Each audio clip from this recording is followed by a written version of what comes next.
დღეს ვსაუბრობთ განათლების რეფორმაზე. მიუხედავად ამ საკითხის აქტუალობისა, მაინც თქვენს მიერ ინიცირებული კანონპროექტის განხილვა გაგრძელდა 2 დღის განმავლობაში და მხოლოდ 2 დღე დაეთმო ამას. დღეს ჩვენ გვიყურებს ათასობით მშობელი, ლექტორი და სტუდენტი.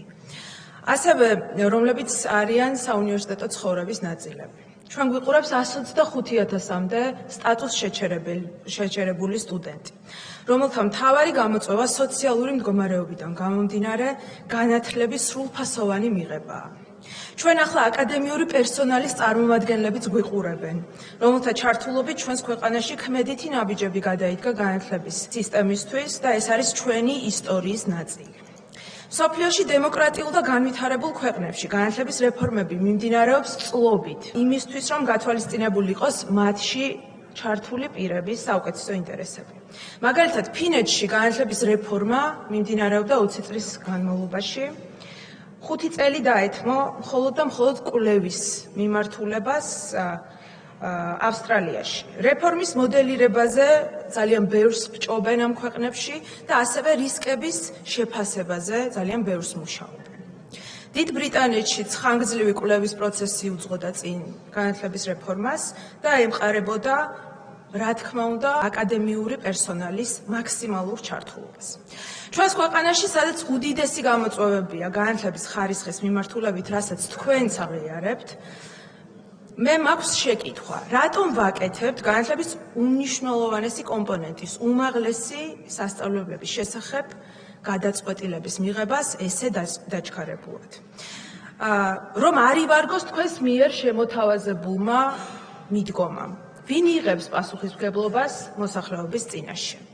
თქვენმა არც ერთმა წინამორბედმა ჯერჯერობით არ აგო პასუხი იმ მავნე გადაწყვეტილებებისგან, რომლების გამოც ჩვენ ახლა ვიძახით, რომ ჩვენ განათლების ხარისხი გვაქვს დაბალი ქვეყანაში.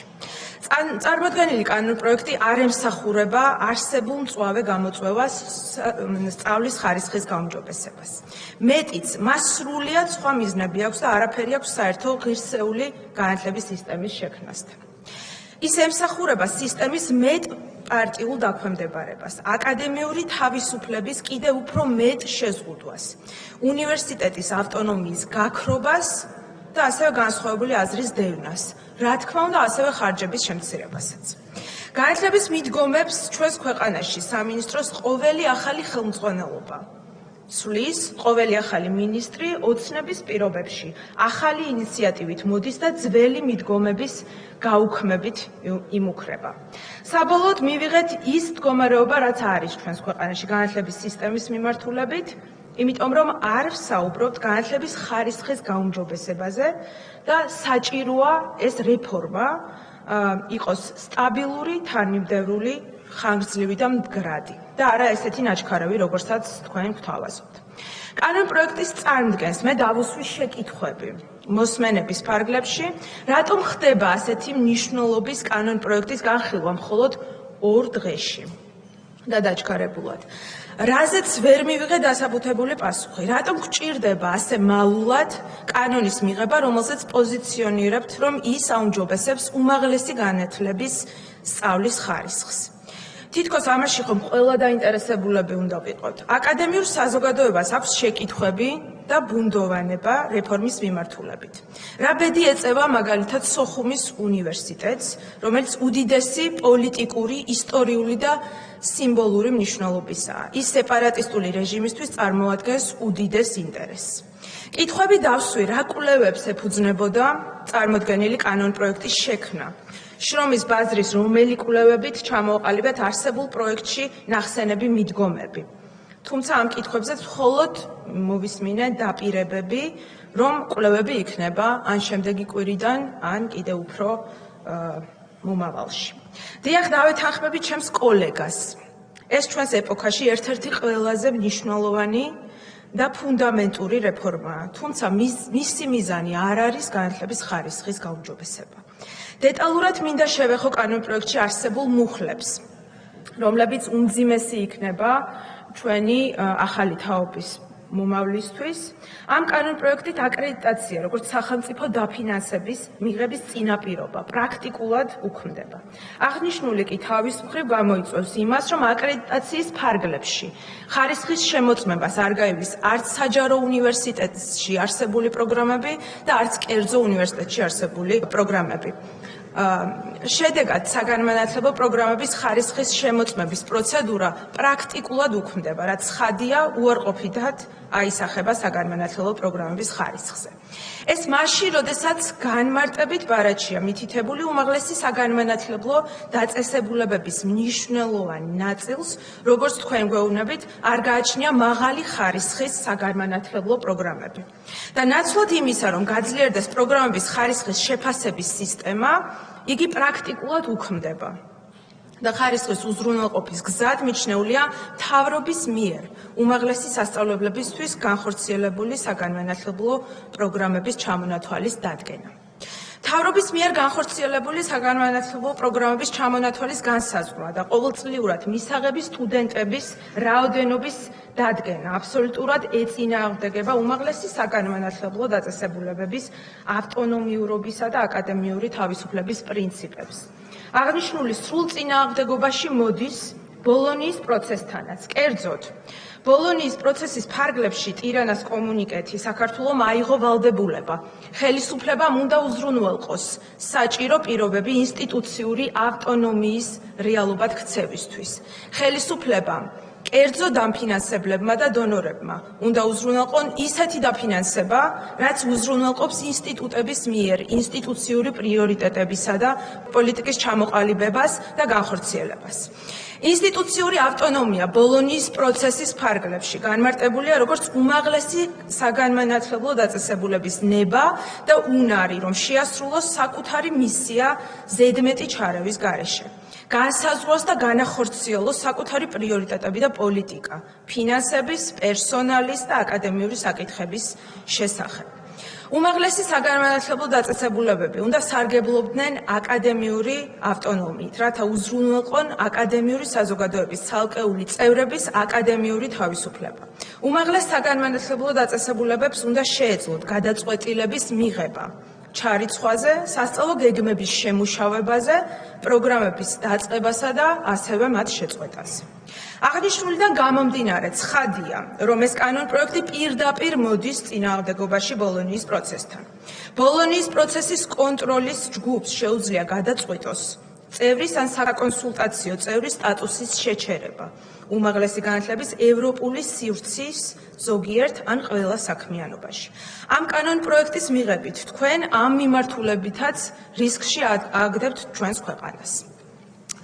წარმოდგენილი ცვლილებები იმ მასშტაბით ზღუდავს უნივერსიტეტების ავტონომიას, რომ აუცილებლად მიგვიყვანს ბოლონიის პროცესიდან გარიცხვამდე ან ჩვენი სტატუსის შეჩერებამდე. გარდა ბოლონიის პროცესისა, ცვლილება წინააღმდეგობაში მოდის საქართველოს კონსტიტუციასთანაც.